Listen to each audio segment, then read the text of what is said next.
Today is Friday, November 8th, 2024. We are at Indian Head Trail parking to go up Mount Pemigewasset. It is the lesser of the two routes, lesser done of the two routes up. This is our first time doing it, which is why we're here. Doing a little bit of our trace. 1.9 miles up. We're gonna go under the highway. And then it's kind of a steep climb. It looks like there's parking for quite a few cars here. I think you could probably put 15 or 20 cars if you parked the right way, maybe more. Okay, and we're off. Possibility of some rain and or snow later, but Cannon was clear. I didn't actually pay attention when we drove back through. I don't know if Lafayette was clear. I think it was, but the Moab's forecast said upslope snow showers today, cold front coming in tonight, a little snow overnight. We'll see how it goes. I didn't start my watch. All right, we're off. We're a quarter of a mile in right now.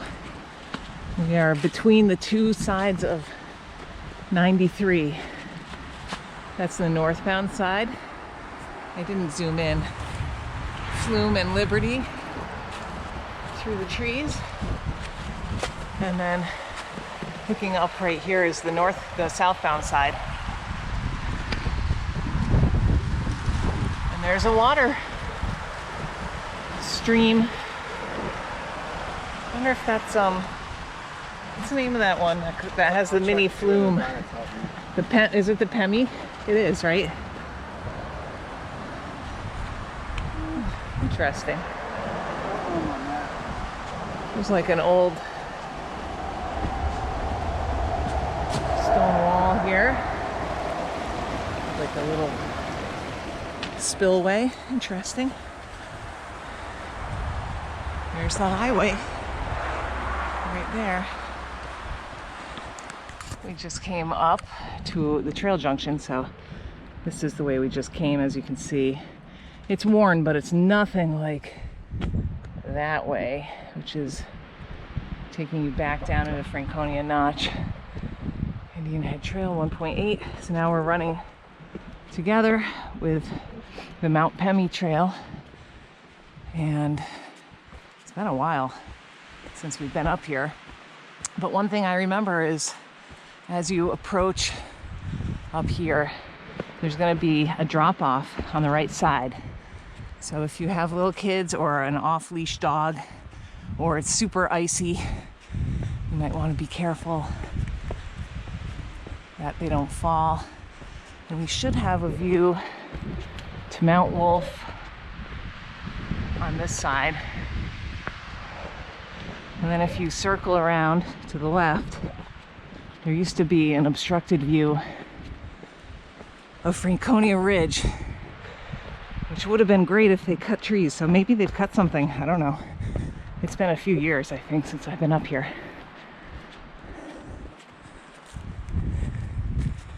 We should have a view. I think we should be able to see Moosalauke, Mount Wolf. The light is kind of bad over there. And the Kinsmans, maybe. South Kinsman, I would expect.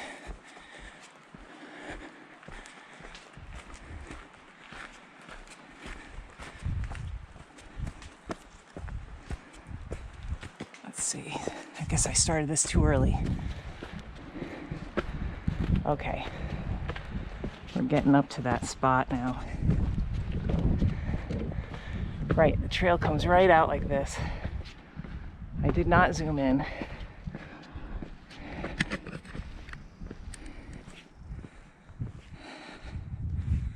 Yikes.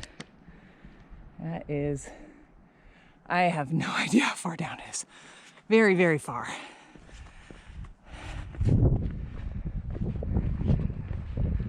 Looking down 93.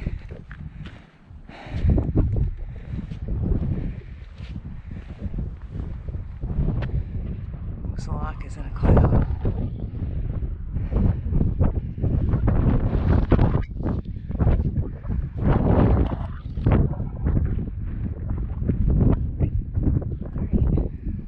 Okay, we came to the other view around the corner. It's marked too, there's blazes, and then it says right here, like, turn around.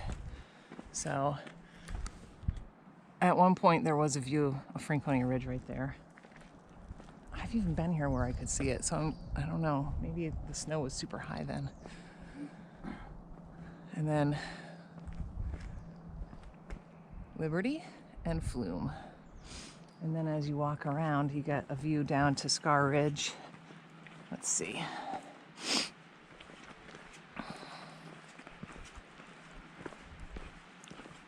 This is on 52 of the view.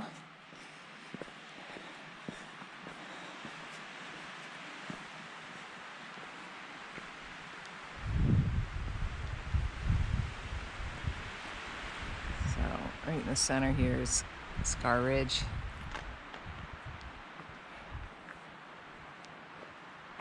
I can see some of the ski area. All right. Not great. Not great anymore. And then I'll go out and I'll shoot a little bit more on the main view ledge.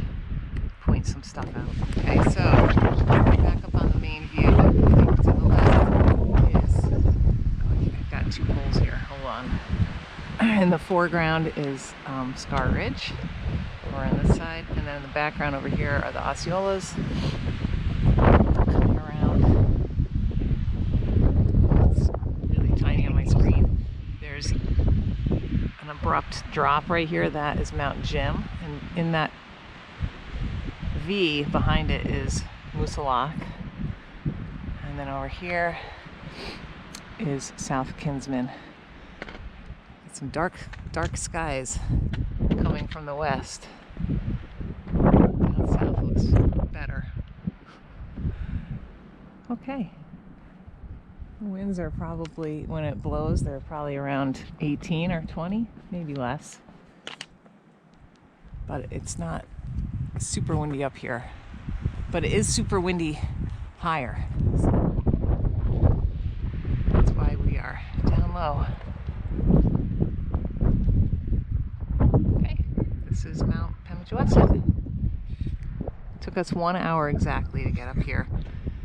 We could do it faster. We way overdressed. It was like 50. You're not bad. I am way overdressed. It was 50 at the car, which I don't know what I was thinking. I think I thought the high was going to be like 42 down low. I don't know. Whatever. I did some sweating, but not too bad. Okay. We have one more hike we're gonna do before lunch. A little bit of trail tracing. All right, we're gonna be heading back down into those woods, which is so neat. You can look right down on the floor of the forest because all the foliage is down. All right, we're off.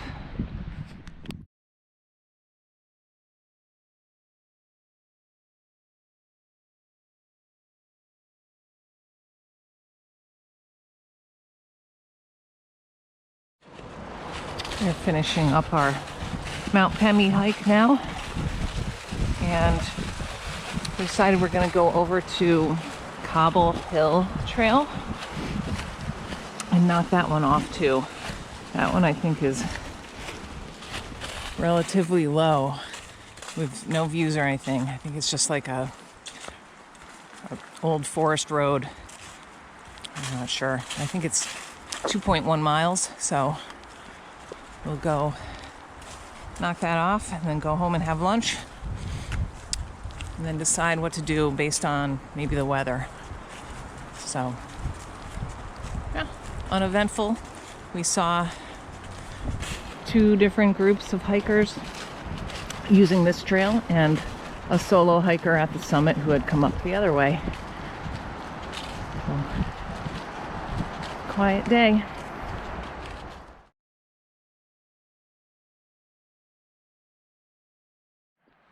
Okay, we are now at Cobble Hill Trail, which is on Route 112 in Landolph.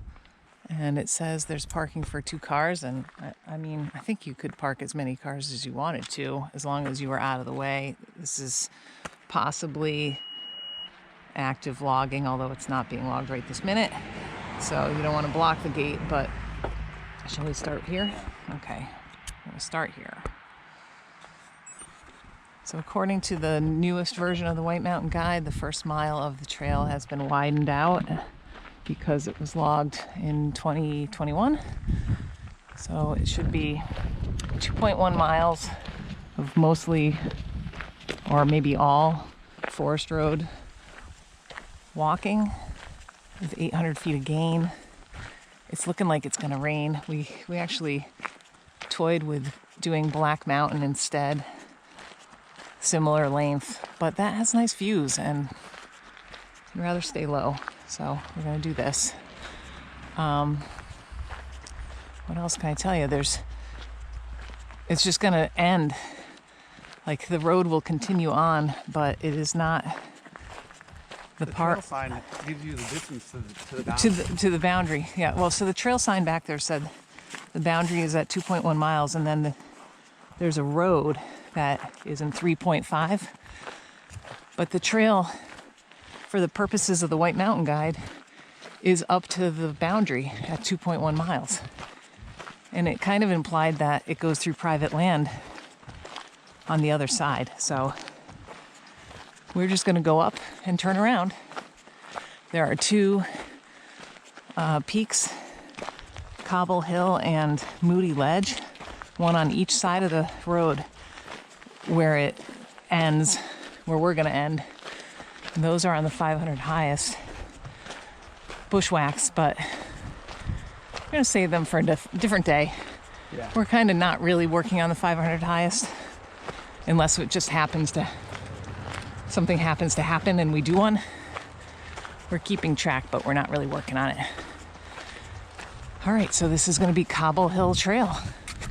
We're about 1.25 miles in now. We've been walking along this stone wall, which right down there, it actually branched and went up the hill. And there's been some on this side also. So that's pretty neat. If you read the White Mountain Guide, they talk about a road that came in on the left-hand side, and that is an abandoned road. I think it was called Landoff Road or South Landoff Road. And the book says, if you are interested, it's a pretty neat hike out there. Oh, look, here's some remnants of something, a car maybe? Or, I don't know, logging, stove. It's not cast iron, I don't know. But it said, if you take that road, it takes you through an old settlement. So there's all kinds of cellar holes and stone walls. So that might be worth doing. I think that's a 2-mile little section of abandoned road. And this, I think, might be used as snowmobile trail because there have been some signs.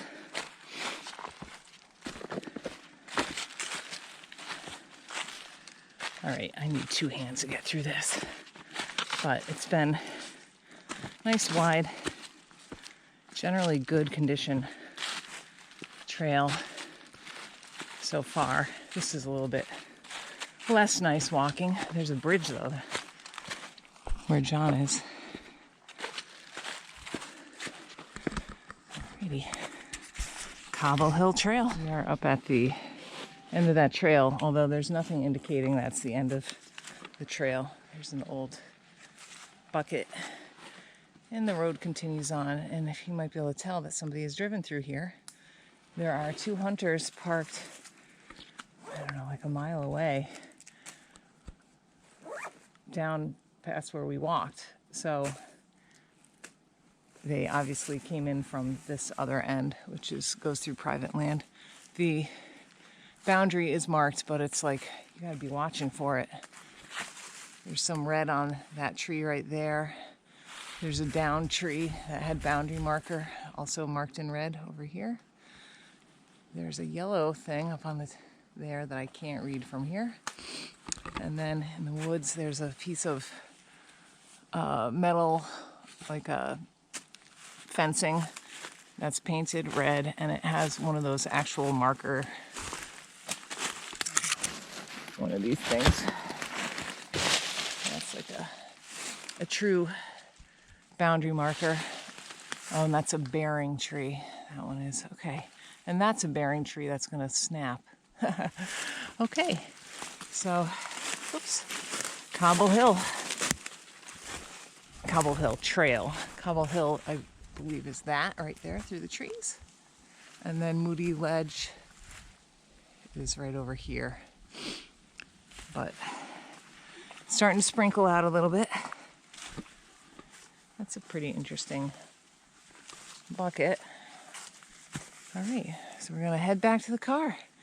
It took us 45 minutes roughly to go 2.1 miles, and it was exactly 2.1 miles for me. We're almost back to the car right now, and there's water running right along here. And the guidebook says there's a nice cascade, but I don't know if I would categorize any of this as a cascade, although the water level is really low. And it's supposed to be 300 feet from the gate, which I'm pretty much there. Let me see. Right in here looks like it would be, there's a pool.